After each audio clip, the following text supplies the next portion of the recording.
The next gen Tata Tiago. Dual tone interior, dual smartphone deck but wireless charger. Zip fast 100% watt syakmat bercedian, blind view monitor, bagi kiwai. Tek kum ki kaliram, hagador ke berjam, tak saupun rewlak. Just wow.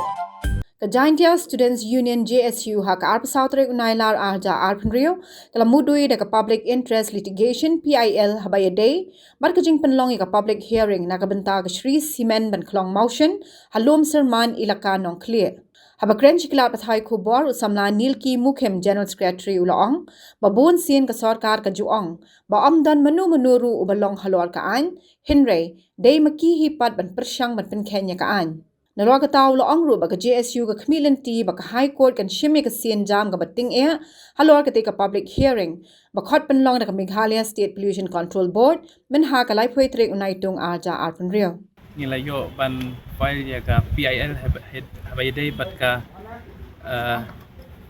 illegal public hearing jong ka shipment bal penlong te ko Shillong daistong te kumba ki nong song jong ka jala Meghalaya bro ko bai kila sakhi hi lang ba ki electronic media ba kumno kani government ka conduct ka public hearing ka balong teng ni kum ki bajba ngimla ban priang te hadin ka tu ka jingle board jong ka Sorkar ka ka private hearing jong ki Shri Cement limited dingleng jong Atiar million ni krem shong klikti ngila lejbu ka FIR po police station East Jantia district kumjuru ngila lej complaint chedo siya po National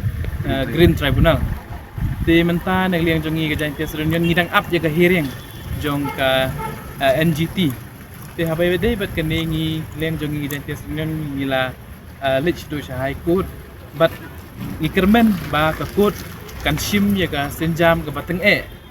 habai bede bat kani ka public hearing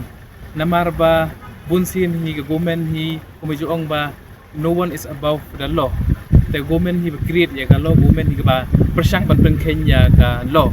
Te segawero kajingyat janti jongi kum ka Jantia Student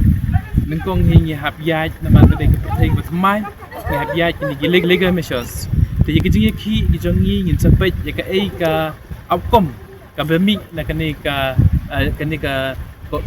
file jongi habai dei ba kajing file jong government na liang la ka High Court ka persyang ban le bom sinyau habai dei bat kani ka hok jong unong song jong ka daistong ni ngin liang jong ka Jantia Student in shim de bagi senjam ngilaro ban shim de senjam ke bateng ya kata ngin sa perkat bat ngi sesong de CEC ban perkat habai dei bat kani ka private hearing jong ka Shri Cement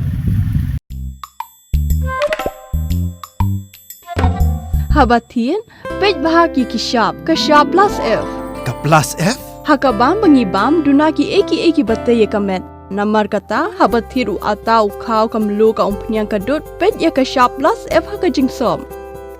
Yaki nutrient kumki vitamin bat ka iron la icon diat bat ka bathau bha kam kata ai ka dur jingki mar bam ka jing mat lani ka rukom shed yaki. Balehi panai kita. Ka don ka we ka jing mentoy ba kongsan. Ka kot ka kia. Ka nutrition ba khambha ka jing im ba khambha pendon kam daki mar ba modon ka shop plus F menta kasni Lawan Ra Shafi Lingba ko office jong Commissionerate of Food Safety Meghalaya